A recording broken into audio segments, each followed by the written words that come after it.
Hey, my friends, welcome to my daily episode. I'm talking about mental health today, and I want to start with a story and experience that I had today, like literally less than 15 minutes ago. So I was being interviewed for a podcast, and I had told my story and talked about my mental health challenges and uh, all the things, and got into what I'm doing now. And she had asked me if I would go back to what it was like to really struggle and wrestle with those feelings. And for a moment, I was gonna kind of stay in speaker mode and give some tips and practices to help people come out of that. But then I recognized that she had probably had some history with mental illness or depression before, and was probably trying to, feel more connection around that issue herself. And so I was like, okay, let me sit with it for a little bit. And I acknowledged that sometimes I get into speaker mode and I don't really fully connect with the emotions that I felt when I was battling suicide. And I do that for several reasons. I'm not saying that I'm right. I'm just sharing with you why. Okay. Um, uh, Number one is because I speak a lot. I do a lot of speaking engagements in person and virtual. I also do a lot of podcast interviews, television interviews, and then I just talk a lot in general. Go to the grocery store and talk a lot. And when that story comes up,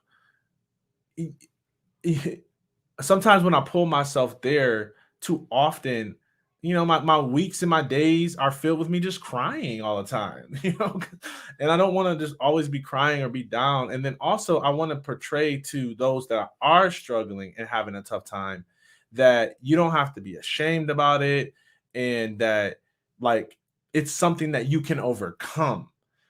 And because of that, like, I don't like sit with it and and let those emotions really resonate as often as I probably should. And so I wanted to just take a couple of seconds. Number one, to say sorry if I've ever come across that way. Obviously, as a suicide survivor, I know how serious that issue is, but still, I'm issuing a public apology and asking for grace and forgiveness and understanding that, if I've got 3 podcast interviews and a virtual engagement in one day, I don't want to cry all day. Like, I just don't. And so, um, but I wanted to take a moment and acknowledge what some of those feelings feel like. Okay. So I am going to get emotional. And I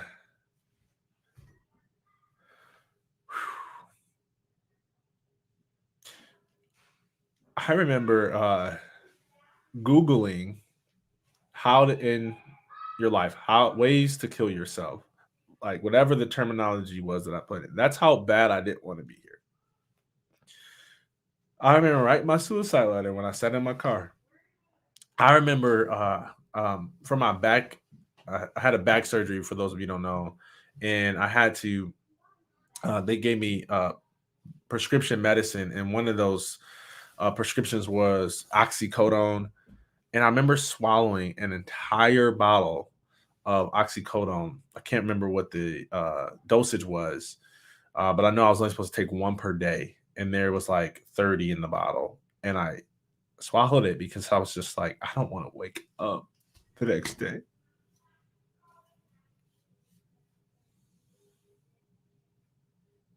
And I don't want to feel that all the time because it sucks. I can remember it like it was yesterday.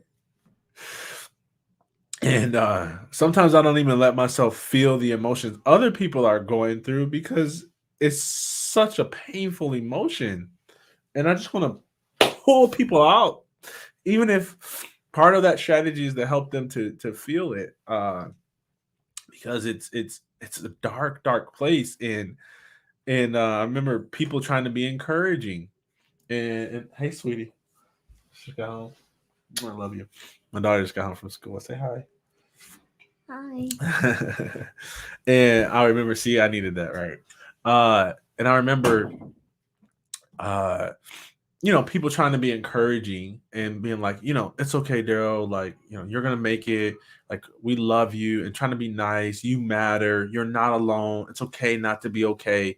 All those things. And I remember when I was in that state of mind, not believing a word they say, not believing any of that. I didn't believe I mattered. I felt like they were just trying to be nice. Even my own family was trying to say, like, Daryl, it's okay. You're gonna make it through this. You're gonna be all right. And I'm like, they're just saying that because they're my family and they have to. They have a responsibility as my mother, as my father, as my aunt, as my grandmother, as whoever, to say that to me.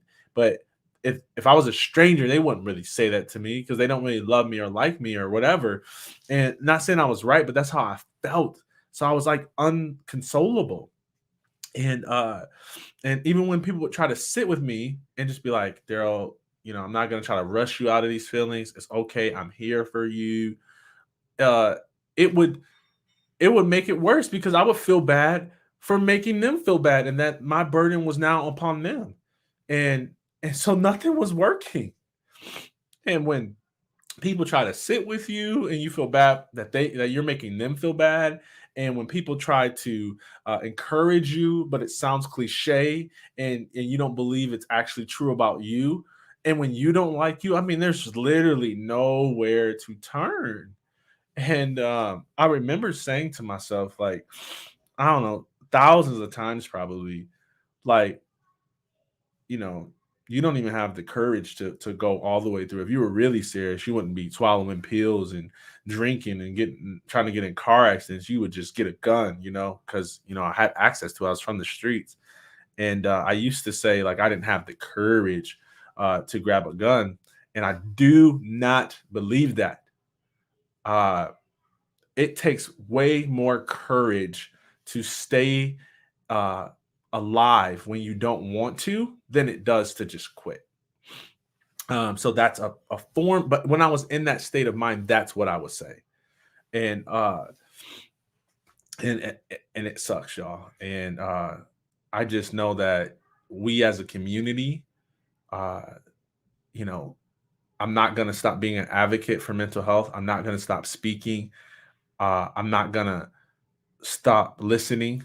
I'm not gonna stop sharing because it's important, and I know that somebody can benefit from knowing that there's somebody who's been where they've been. And I say this statement all the time on podcasts and speaking engagements for people who are really having a hard time. And sometimes at speaking engagements, I will ask if anybody is having those type of thoughts, and try to pull them aside and make sure they go see a counselor, or give them some next steps for them, so that they don't have, like, so they're not alone in their action plan.